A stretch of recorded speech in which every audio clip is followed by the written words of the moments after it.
Hey guys, Nananki here, bringing you another Team Fortress 2 gameplay commentary. Today I'm playing as a scout on Nucleus again. I know I just played Nucleus yesterday, but it's a fun map. I like it. I'll play another map next time. But anyway, I'm using the regular scattergun. I'm using the Mad Milk again, because that's a fun item I'm still getting the hang of and learning the parameters of and how much I can get away with it and how much I can't. And lastly, I'm just using the pan. I think I swing it like one time. Not really going for the melee too much with the scout. Not feeling the melee tonight. But this round is a pretty close round. It comes down to, I think, 3 seconds on the opposing team. That was nice. Getting burned up by Loki there. He got me when I was preoccupied trying to focus on the trying to slip in from the side. I wasn't preoccupied. I just barely caught that scout as he was trying to run. Yeah, you're not getting away. Getting healed by my buddy Ed, who's playing with the quick fix, so he can chase me around when I'm playing scout, I suppose. Actually, he just likes the quick fix. He's just a big proponent of it. I personally am a huge proponent of overheal. Yeah, here's my one pan shot. Yep, and I hit him too. You saw the number there, 105. It's a good pan shot. I'm surprised that it's not a crit, to be honest. But to no avail. Didn't take him out. I'm sure he just ran right back in spawn and got himself back. Still trying to capture the point and doing battle with the scout, and I noticed there are some Scottish resistance grenades on the point. I'm like, oh god, medic, not that way. There's like 10 of them there, and I'm like, oh yeah, they gotta be coming out. Oh, there's no one there. Okay, well, back to the point. Yeah, Scottish resistance, and there's the demo man, and I know you gotta be looking at him to detonate him, but I don't know, really. I thought you couldn't detonate him through walls. I thought you actually had to have line of sight to your stickies, unless those little edges here don't count as walls necessarily, because right there I was pretty certain he was below the vantage point he would have needed to hit the stickies, and I thought I had an opening to run past them, but clearly I did not. So, I don't know. The rules on those are probably a little bit thin. I don't know. You probably can look up through the little cracks there and technically have line of sight to your stickies, and there's probably a little bit of wiggle room to it. I love the way the engineer exploded when I threw my milk on him. That was unexpected. For a second there I was like, what the heck happened? Oh yeah, stickies. Yeah, he ran over stickies. But wouldn't that be lovely if the Mad Milk had a chance to explode, like if it was a crit, instead of being a Mad Milk, it was just like a crit sticky? That would be excessively overpowered. But it'd be hilarious, and that would be the important thing. And I don't know why I decided to use this quick fix overcharge to go chasing a scout. That's a good use of it, right? Yeah. The important thing is that we've got the point and the timer is ticking down. I think it's fair to say the scout is not one of the power classes, so generally, when I'm playing it at least, I try to stay to the kind of outlying sections of the map and only assault the center, if they're not looking at you when you're coming in. Try to maintain the element of surprise. It's a little bit like a spy in that sense. You want to, have the element of surprise in general, but unlike a spy, you move fast. And right here, I felt like, with those grenades, obviously the demo was just tempting me to try to charge in. I'm like, yeah, I'm not doing that. And I saw the spy clearly, and I snatched up the ammo laying there, and I saw the scout flash by, and then I see this object, and it takes me a second. I'm like, what the hell was that? Is that a scout? A spy? And no, obviously it wasn't a spy, but I don't know what the heck it was. But yeah, I dealt with that. Guy would go running away from the pyro, and tripping over myself here trying to explain what's going on, and there we go. He deaded those extra early, but stuck me right in the back with a pipe. So charging back out to the point. Only got 30 seconds left now, but I've got some teammates out there this time, and I've got a friendly demo man to help me out. And I think right now at this moment the best thing I can do is probably try to pick people off one by one. And I nail him, and oh god, another pyro. And I kind of, even against the first one, I put myself in a position where a compression blast could have blown me over the edge.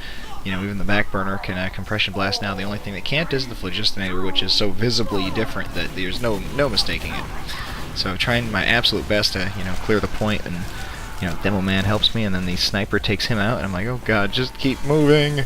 Check every direction.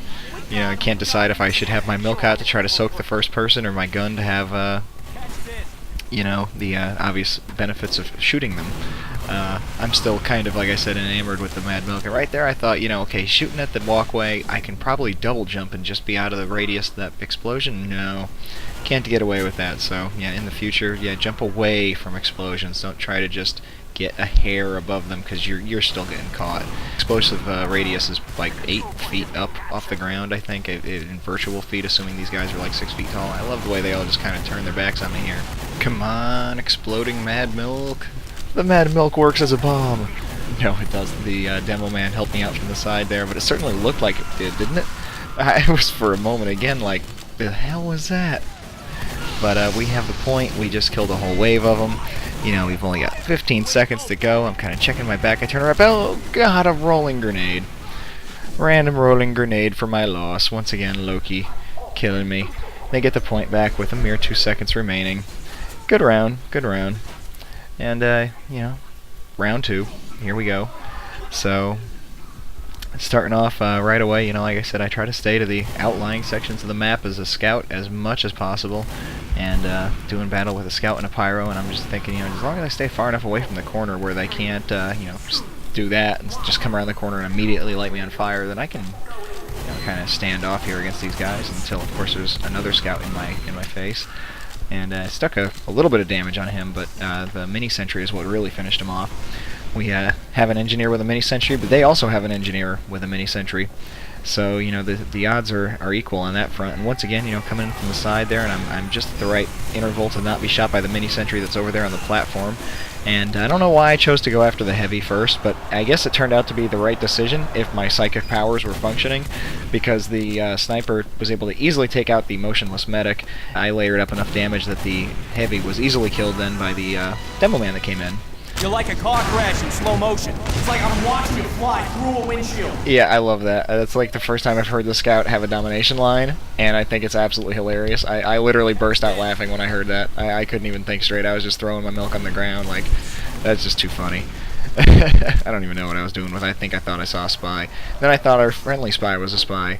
And here I see Ad getting bonked in the middle of the map, and I'm like, oh god, I gotta come to the rescue. And it's by luck and grace of timing, I managed to come to the rescue. I was real satisfied with that. I'm like, I got your back, buddy. We're gonna get this point. We're gonna do this thing. So finally, one team or the other manages to capture the point, and we're into the 3-minute countdown. And once again, kind of trying to see what I can accomplish with Mad Milk, but I'm not trying to charge straight at a pyro. That's no good for anybody.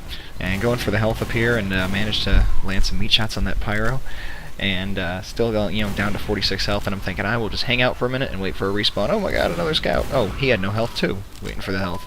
Alright, well, that's quite a few people in a row. Oh god, another scout. It's like, geez, how many scouts in a row are there going to be up here trying to get the health back? And, you know, still trying to get the hang of aiming while jumping and then changing direction while jumping and then still aiming. Like right there, I'm pretty certain, because I didn't see that scout die up in the kill box, that he went to the middle section and got that health back. I never even considered making that jump until I saw him do it. I'm like, yeah, see, I gotta start thinking like a scout here. It's like when you're playing Portal, you gotta start thinking with portals. Well, if you're playing scout, you gotta start thinking like somebody who has, you know, extra mobility and reach and so forth. It's not to the same extent that a rocket jumper or a sticky jumper is. But once again, chasing a scout who just doesn't want to turn and fight, like, you know, you're running from another scout, you're not going to get away, and more random graphical artifacts. I don't know what the deal is with that, because this is a fresh hard drive with a fresh install of TF2.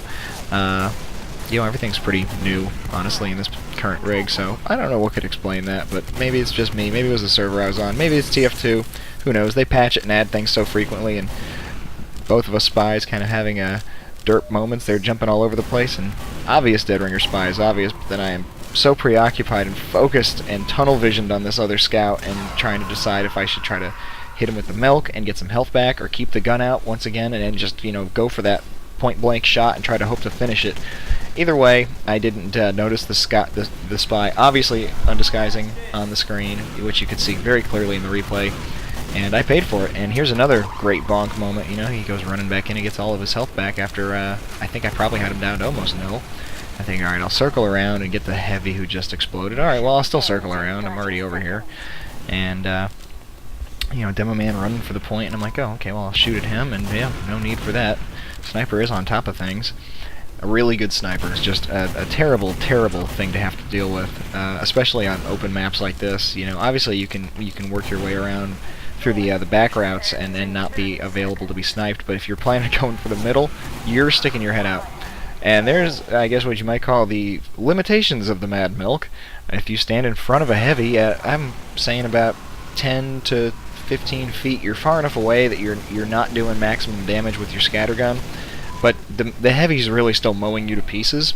so you're not gonna get health back in big enough chunks to stand there. It seems like with the Mad Milk you need to either be, you know, point blank or far away. And right here I was thinking, well, I'll jump over him, or I'll go sideways and come back, and he just turned and ran, and I was like, oh, well, then I'll chase you and shoot you as you run.